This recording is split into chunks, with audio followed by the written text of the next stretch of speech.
क्या आप जानते हैं कि एक छोटा सा सपना किस तरह किसी की जिंदगी बदल सकता है? और क्या होता है जब एक सीधा सादा मोची अपनी किस्मत बदलने का फैसला करता है? कहानी की शुरुआत होती है मैक्स से, एक साधारण सा मोची जो हर दिन की तरह अपने टूटे हुए जूतों को जोड़ने में लगा हुआ है। मैक्स के चेहरे पर एक गहरी शांति है, लेकिन उसकी आंखों में एक अलग चमक। वो हर जोड़ी जूते को इस तरह ठीक करता है जैसे वो सिर्फ काम नहीं बल्कि किसी मिशन पर हो। तभी बगल की नाई की दुकान से एक बुजुर्ग बाहर आता है और हल्के अंदाज में कहता है, मैक्स, अब बस करो ये जूते ठीक करना, जिंदगी में आगे बढ़ो, एक लड़की ढूंढो और शादी कर लो। आखिर कब तक अकेले रहोगे? मैक्स हंसकर कहता है, अरे नहीं अंकल, मुझे शादी की जरूरत नहीं, मैं अपने इस छोटे से संसार में खुश हूँ। और ये कहकर वो फिर से अपने काम में लग जाता है। तभी कहानी में एंट्री होती है एक गुंडे की, एक खतरनाक दिखने वाला शख्स जो अपने फटे जूतों को पॉलिश कराने आता है। जैसे ही मैक्स उसके जूतों पर काम कर रहा होता है, उसकी नजर उस गुंडे की हाथ में बंधी एक महंगी घड़ी पर जाती है। वो घड़ी इतनी शानदार होती है कि मैक्स एक पल के लिए उसे देखता ही रह जाता है। गुंडा ये देखकर जोर से हंसता है और कहता है, क्या देख रहा है बे?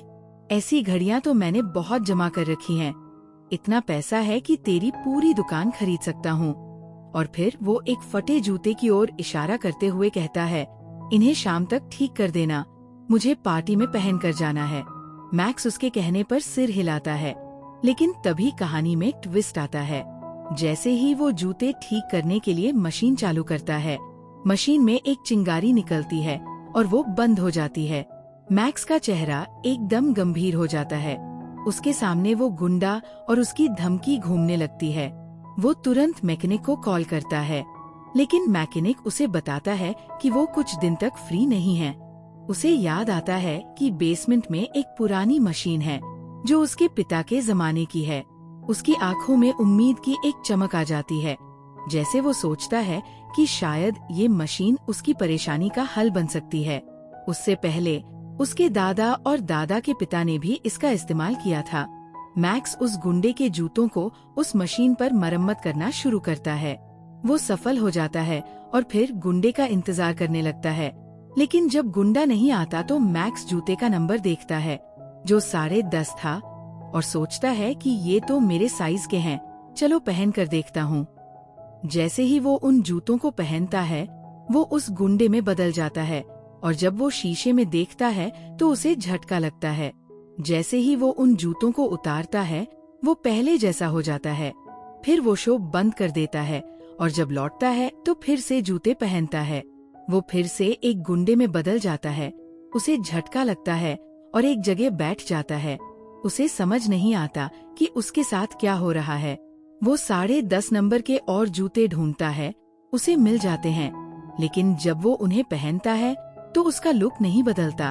इस बार वो हैरान होता है कि मैंने ऐसा क्या किया कि जूते पहनने के बावजूद मेरा लुक नहीं बदला। सोचते सोचते उसे याद आता है कि हाँ, मैंने उस गुंडे के जूतों को अपनी पुरानी मशीन से ठीक किया था, अपनी मशीन से नहीं। शायद इसमें कोई जादू है। और फिर वो उस मशीन से किसी और के जूते ठीक करता है। जैसे ही वो जूते हैं पहनता जो उसने ठीक किए हैं, वो जूतों के मालिक जैसा दिखने लगता है। उसके बाद वो और भी कई जूते ठीक करता है और उन्हें पहनता है, क्योंकि जब भी उसका रूप बदलता है उसे मजा आता है। ऐसा लगता है जैसे एक बच्चे को कोई नया खिलौना मिल गया हो। गलती से वो एक बूढ़े आदमी के जूते पहन लेता है। उसका चेहरा बहुत डरावना और जख्मी था। जब वो इस रूप को आईने में देखता है तो उसे डर की वजह से और बुरा लगता है। पता नहीं वो क्या सोचता है और एक लड़की के हाई हील्स उठाता है। जब वो उन्हें ठीक करके पहनता है तो वो उस लड़की जैसा दिखने लगता है। वो औरत जवान नहीं थी, लेकिन उसकी उम्र की थी और उसे देखकर वो खुश हो जाता है। अब वो एक बूढ़े आदमी की तरह नाई की दुकान पर जाता है, ये देखने के लिए कि क्या वो उसे पहचान पाएगा, लेकिन नाई उसे पहचान नहीं पाता। वो खुश हो जाता है और फिर एक महंगे होटल में चला जाता है, अपना लुक बदलता है और महंगा खाना ऑर्डर करता है। फिर खाने का मजा लेता है। लेकिन जब बिल चुकाने की बात आती है तो वो टॉयलेट में जाता है और अपने पुराने लुक में अपने जूतों के साथ बाहर आता है। वो बिना बिल चुकाए चला जाता है और जब वो सड़क पर जा रहा होता है तो एक अमीर आदमी को देखता है। उसे अपनी कार पहली नजर में ही पसंद आ गई, इसलिए वो उसका पीछा करने लगता है। बाद में वो उस आदमी के पास गुंडे की तरह जाता है। फिर वो अमीर आदमी से पूछता है, तेरे जूतों का साइज क्या है? अमीर आदमी उस गुंडे से डर जाता है और तुरंत बताता है, मेरा साइज 10.5 है। ये सुनकर मैक्स कहता है, बिल्कुल सही, अब अपने जूते उतार और मुझे दे दे, वरना मैं तुझे मार दूंगा। वो डर गया तो उसने अपने जूते उतारकर उसे दे दिए। अब वो उन जूतों में बैठकर उस आदमी की कार में बैठता है और सारी रात उस कार में मजे करता है। उसे कार चलाने में बहुत मजा आया और वो खुश था, क्योंकि इससे पहले उसने सिर्फ आम लोगों के जूते पहने थे। फिर वो घर जाता है जहाँ हमें उसकी बूढ़ी माँ दिखती है, जिसे वो बहुत प्यार करता है, लेकिन वो इन दिनों बीमार है। वो बिस्तर पर लेटी रहती है। वो अपनी माँ से पूछता है, अगर तुम्हें जिंदगी में कोई और बनने का मौका मिले तो तुम क्या बनोगी?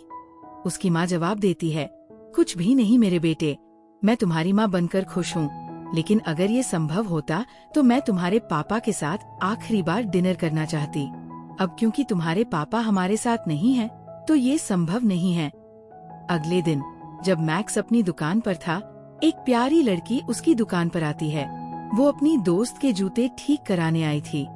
मैक्स उसे देखते हुए कहता है, मैडम चिंता मत करो, मैं उन जूतों को ठीक कर दूंगा थोड़े समय में। शाम को वो उन जूतों को ठीक करता है और पहनकर उस लड़की के घर पहुंचता है, अपनी दोस्त के लुक में, जहां वो बाथरूम में नहा रही होती है।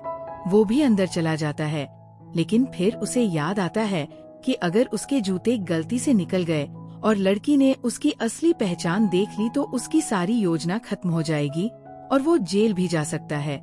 इस सोच से वो डर जाता है। वो तुरंत अपनी दुकान की तरफ दौड़ता है और अपने पिता के जूते पहनकर उन्हें ठीक करते हुए अपने पिता के लुक में बदल जाता है, जिसे उसने बहुत याद किया था और उसे बहुत प्यार किया था। वो अपने पिता के रूप में घर पहुंचता है, जहां उसकी माँ उसे देखकर हैरान और खुश हो जाती है कि उसका पति जिंदा है। इसके बाद वो साथ में रात का खाना खाते हैं, जो उसकी माँ की ख्वाहिश थी। फिर वो आपस में बात करते हैं। मैक्स अपनी माँ को उसके कमरे में सुला देता है और अपने पिता के जूते उतारकर अलमारी में रख देता है। अगली सुबह जब वो अपनी माँ को जगाने जाता है तो उसे ये देखकर झटका लगता है कि उसकी माँ अब नहीं रही। ये बात उसे तोड़ देता है और वह उसके पास बैठकर रोने लगता है, क्योंकि इस दुनिया में उसके पास केवल अंतिम संस्कार का आयोजन करता है। आँखों में आंसू और दिल में गहरा दर्द। क्या बेटा माँ को इतनी आसानी से अलविदा कह सकता है? लोग उसे सहारा देने के लिए आए हैं, लेकिन मैक्स का मन सिर्फ अपनी माँ की यादों में उलझा हुआ है। उसकी हंसी, उसकी बातें, सब कुछ आँखों के सामने घूमता है। कुछ दिनों बाद धीरे धीरे अपने बिखरे हुए दिल को समेटते हुए वो अपनी दुकान पर लौटता है। एक अजीब सा खालीपन है उसके अंदर। तभी अचानक एक गुंडा दुकान में घुसता है और गुस्से से चिल्लाता है, तुझे प्रॉब्लम क्या है? उसकी आवाज कड़वी और नफरत से भरी हुई है। पिछले हफ्ते से मैं यहाँ चक्कर काट रहा हूँ और तेरी दुकान हमेशा बंद रहती है। बता, कहाँ था तू? और मेरे शूज कहाँ हैं? ठीक किए या नहीं? मैक्स एक गहरी सांस लेते हुए अपने दर्द को काबू में रखते हुए कहता है, असल में मेरी माँ का देहांत हो गया था, इसलिए दुकान नहीं खोल सका। गुंडा एक पल को रुकता है, उसकी आवाज थोड़ी बदलती है, ओह सॉरी। ये सुनकर बुरा लगा, लेकिन फिर भी उसी बेरुखी से बोलता है, अब जल्दी से मेरे शूज दे। मैक्स थोड़ा हैरान होकर कहता है, ठीक है, पहले वो रसीद दे जो मैंने तुझे दी थी। गुंडा चौंककर कहता है, क्या रसीद? मेरे पास कोई रसीद नहीं है। मैक्स शांत स्वभाव में बोलता है, तो भाई, अगर तुम्हारे पास रसीद नहीं है तो मेरे पास भी तेरे जूते नहीं हैं। जब एक आम इंसान खुद की रक्षा के लिए दुश्मन से टकराने का फैसला करता है, तब कहानी में होता है नया मोड़। ये सुनकर गुंडा गुस्से से आग बबूला हो जाता है और धमकी देता है, अगर कल तक मेरे जूते नहीं मिले तो तुझे तेरी माँ के पास भेज दूंगा। ये सुनकर मैक्स का खून खौल उठता है। मैक्स गुस्से से भर जाता है और उसे सबक सिखाने के लिए उसके पीछे जाता है। वो एक ग्राहक की तरह कपड़े बदलकर उसे पकड़ने की कोशिश करता है। कुछ समय बाद उसे पता चलता है कि ये गुंडा सिर्फ दिखावे का नहीं बल्कि वाकई खतरनाक इंसान है। वो ऐसे लोगों को लूटता है जो कमजोर होते हैं। क्या होगा जब एक आम इंसान बन जाएगा गुंडों का सबसे बड़ा दुश्मन? देखिए कैसे मैक्स ने लिया अपने अपमान का बदला। मैक्स एक मौका पाते ही उस गुंडे के घर में उसकी गैर मौजूदगी में घुस जाता है। वहाँ उसे गुंडे की एक दोस्त मिलती है जो उसके बुरे व्यवहार से तंग आ चुकी है और गुस्से में घर छोड़कर चली जाती है। मौका पाकर मैक्स घर की तलाशी लेता है और एक ब्रीफ केस पाता है जिसमें कई बंदूकें होती है। ये देखकर मैक्स का चेहरा फक पड़ जाता है। उसे एहसास होता है कि वो एक बड़े खतरे में पड़ चुका है। वो जिज्ञासावश एक बंदूक को देखता है जिसे देख उसे अंदाजा नहीं होता कि ये इलेक्ट्रिक शॉक वाली बंदूक है। जैसे ही वो इसे अपने हाथ पर टेस्ट करता है उसे जोर का झटका लगता है और वो घंटों तक बेहोश हो जाता है। जब मैक्स होश में आता है तो जल्दी से वहाँ से निकलने की कोशिश करता है, पर जैसे ही दरवाजा खोलता है असली गुंडा उसके सामने खड़ा होता है। अब मैक्स के पास बचने का कोई रास्ता नहीं, लेकिन क्या वो अपनी चतुराई से इस मुश्किल से निकल पाएगा? अपने घर में एक डुप्लीकेट देख गुंडा चौंक जाता है और गुस्से में मैक्स पर हमला कर देता है। मैक्स भी हार मानने वाला नहीं था। जब वो मार खाने की हालत में आ जाता है तभी वो उस इलेक्ट्रिक गन से उसे बेहोश कर देता है। मैक्स ने अपने साहस और चतुराई से अपने दुश्मन को हराया और उसे रस्सियों से बांध दिया। गुंडा होश में आता है और उसके सामने एक लड़का होता है जो जाहिर तौर पर मैक्स है। वो कहता है, देखो मैं तुम्हें नुकसान नहीं पहुंचाऊंगा, बस ये बताओ तुम्हारी महंगी घड़ियां कहाँ रखी हैं? गुंडा हंसते हुए कहता है, मैं नहीं बताऊंगा, बस मुझे यहाँ से आजाद कर दो, फिर मैं तुम्हें मार दूंगा। मैक्स हंसते हुए कहता है, क्या तुम पागल हो? तुम्हें मुझे मारने के लिए उन रस्सियों से आजाद होना पड़ेगा जिनमें तुम बंधे हो। फिर वो उस गुंडे के पास जाकर उस औरत के भेष में धमकी देने लगता है, बताओ वो घड़ियां कहाँ हैं, नहीं तो मैं तुम्हारे साथ बुरा कर दूंगा। ये चेतावनी सुनकर गुंडा घबरा जाता है, इसलिए वो उसे घड़ियों की लोकेशन के बारे में बताता है।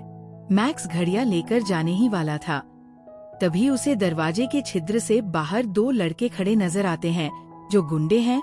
तो वो वापस आता है और गुंडे से पूछता है, ये कौन है? गुंडा जवाब देता है, ये मेरे लड़के हैं, ये किसी को भी कहीं भी मेरे इशारे पर खत्म कर सकते हैं। मैक्स गुस्से में कहता है, चुप रहो और खुद की तारीफ करना बंद करो, बताओ ये यहाँ क्यों आए हैं? गुंडा कहता है, दरअसल हमें किसी को खत्म करने का कॉन्ट्रैक्ट मिला है, तो हमें एडवांस पेमेंट लेने जाना है, वो लोग मुझे लेने आए हैं। मैक्स हैरान होकर पूछता है, पैसे? कितने एडवांस पैसे? गुंडा जवाब देता है, $50,000। ये सुनकर मैक्स खुश हो जाता है जैसे उसे लॉटरी लग गई हो, क्योंकि उसने ऐसा अमाउंट कभी नहीं देखा था। इसलिए वो फिर से उस गुंडे को उस इलेक्ट्रिक गन से बेहोश कर देता है और एडवांस पेमेंट लेने के लिए अपनी ड्रेस पहनकर उनके साथ चला जाता है। वो उसे इस शहर के सबसे अमीर आदमी के घर ले जाते हैं। वहाँ उसकी मुलाकात एक महिला ग्रीन बेल्ट से होती है और वो उसे $50,000 देती है और कहती है, ये एडवांस पेमेंट है, बाकी की पेमेंट काम खत्म होने के बाद होगी। ये सोचकर वो गुंडे के घर फिर से पहुंचता है, इस बार एक औरत के भेष में, मानो वो एक साधारण सी घड़ियां खरीदने आई हो। लेकिन जब वो दरवाजा खोलता है उसके होश उड़ जाते हैं। वो देखता है कि गुंडा अपनी रस्सियों से खुद को छुड़ा चुका है। जैसे ही वो दरवाजे के अंदर कदम रखता है गुंडा उसे बंदूक की नोक पर ले लेता है। खेल खत्म, अब तेरा राज भी खत्म, गुंडा चीखता है। एक पल में वो उस पर झपट पड़ता है और उसे खत्म करने की कोशिश करता है। मैक्स पूरी ताकत से जमीन पर अपने पैर पटकता है जैसे वो अपनी जान बचाने की आखिरी कोशिश कर रहा हो। तभी उसका एक जूता निकल जाता है और ये होते ही मैक्स अपने असली रूप में आ जाता है। गुंडा ये देखकर बिल्कुल दंग रह जाता है। उसकी आंखें फटी की फटी रह जाती है। लेकिन इससे पहले कि वो कुछ समझ पाता और भागने की कोशिश करता, मैक्स उसे अपनी पकड़ में ले लेता है। आपको क्या लगता है, एक इंसान अपनी जान बचाने के लिए कहाँ तक जा सकता है? तो सुनिए ये दिल दहला देने वाला वाकया। वो फिर से मैक्स को खत्म करने की कोशिश करता है, लेकिन इस बार मैक्स का सामना करना आसान नहीं था। डर और गुस्से के मिले जुले भावों के साथ वो अपने हाई हील्स से उस गुंडे पर हमला करत है। एक तेज वार और हाई हील्स उसकी गर्दन में इतनी गहराई तक धंस जाती है कि वो वही गिर पड़ता है। उसकी गर्दन से खून निकलने लगता है और वो धीरे धीरे अपनी आखिरी सांसें लेता है। मैक्स के चेहरे पर पछतावे और डर की लकीरें साफ दिख रही थीं। उसने पहले कभी किसी की जान नहीं ली थी। वो सदमे में है और घबराहट में अपनी घड़ी और पैसे वही छोड़ देता है। क्या आप सोच सकते हैं कोई इतने बड़े हादसे के बाद खुद को कैसे संभालेगा? वो रात के अंधेरे में घबराया हुआ अपने घर पहुंचता है, पर उसे सुकून का एक कतरा भी नहीं मिलता। और फिर एक आखिरी फैसला करता है। मैक्स खुद को सजा देने के लिए पुलिस स्टेशन पहुंचता है। वो वहां जाकर पूरी बात कॉन्फेस कर देता है, सब कुछ, एक एक डिटेल। वो खुद को उनके हवाले कर देता है, जैसे कि उसके मन का बोझ हल्का हो जाएगा। लेकिन असली शौक तब लगता है जब पुलिस उसके साथ उस गुंडे के घर पहुंचती है। वहां लाश का कोई निशान तक नहीं मिलता, खून की एक बूंद भी नहीं। वो पैसे और महंगी घड़ियां भी गायब थी, जिनके लिए ये सब शुरू हुआ था। मैक्स ये सब देखकर हक्का बक्का रह जाता है। पुलिस वालों का गुस्सा 7वें आसमान पर पहुंच जाता है। वो सोचते हैं कि मैक्स ने उनके साथ मजाक किया है। वो उसे कहने लगते हैं, मैक्स तुम ठीक तो हो ना? कहीं पागल तो नहीं हो गए? अच्छा होगा कि तुम खुद को मेंटल हॉस्पिटल से चेक करवाओ या फिर किसी मेंटल असाइलम में एडमिट हो जाओ। ये कहकर वो चले जाते हैं। मैक्स की हालत पतली हो चुकी थी।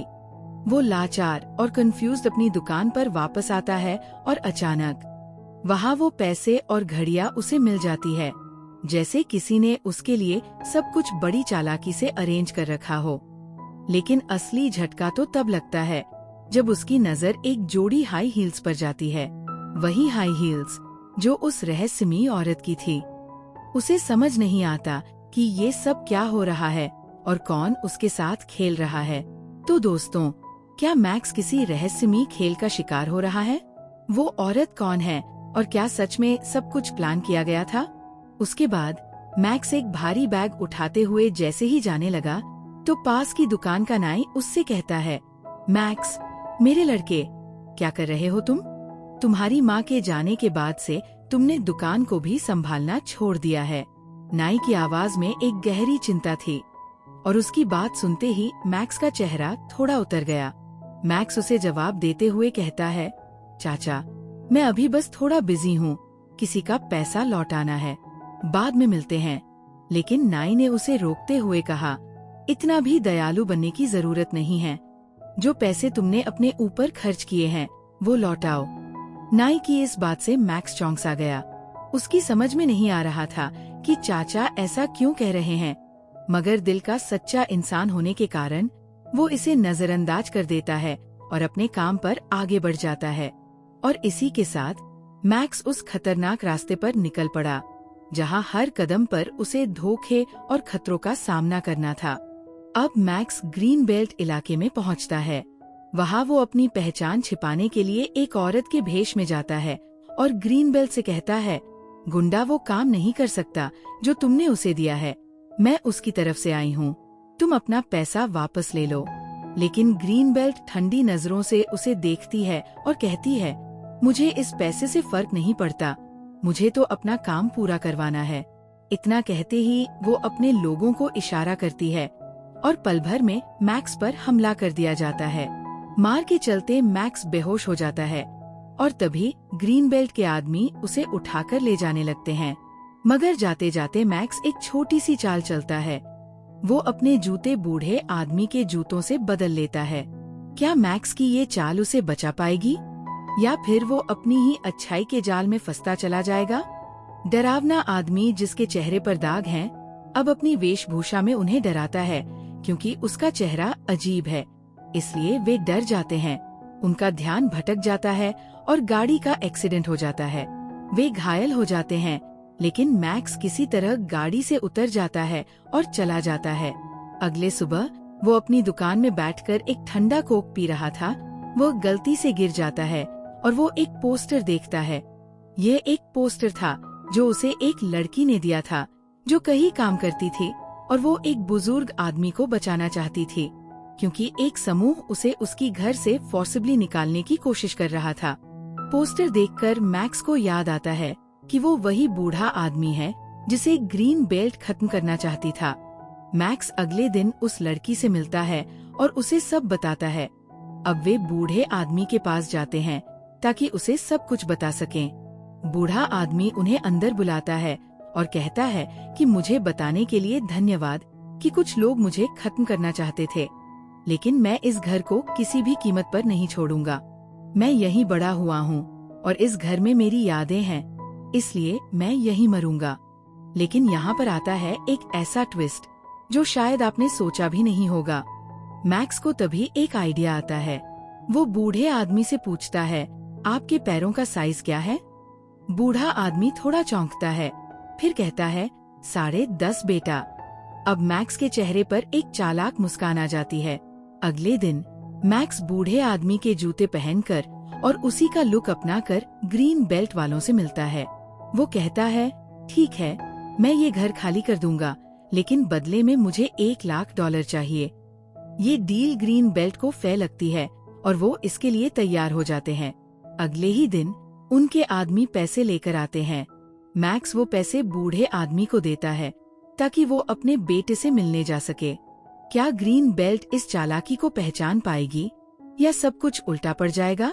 कुछ समय बाद ग्रीन बेल्ट ये चेक करने आती है कि बूढ़ा आदमी घर छोड़ चुका है या नहीं। वो वहाँ पहुँचती है और देखती है कि बूढ़ा आदमी अब भी वही बैठा हुआ है। और तभी ये राज खुलता है कि असल में वो बूढ़ा आदमी नहीं, बल्कि जूते में छुपा हुआ मैक्स है। एक मास्टरमाइंड प्लान का ऐसा अंत। क्या आपने सोचा था कि कहानी इस तरह पलटेगी? ये देखकर ग्रीन बेल्ट और भी आगबूला हो जाती है। वह उसे मारने के लिए आगे बढ़ती है। ये सब कैमरे में रिकॉर्ड हुआ और टीवी पर लाइव दिखाया गया।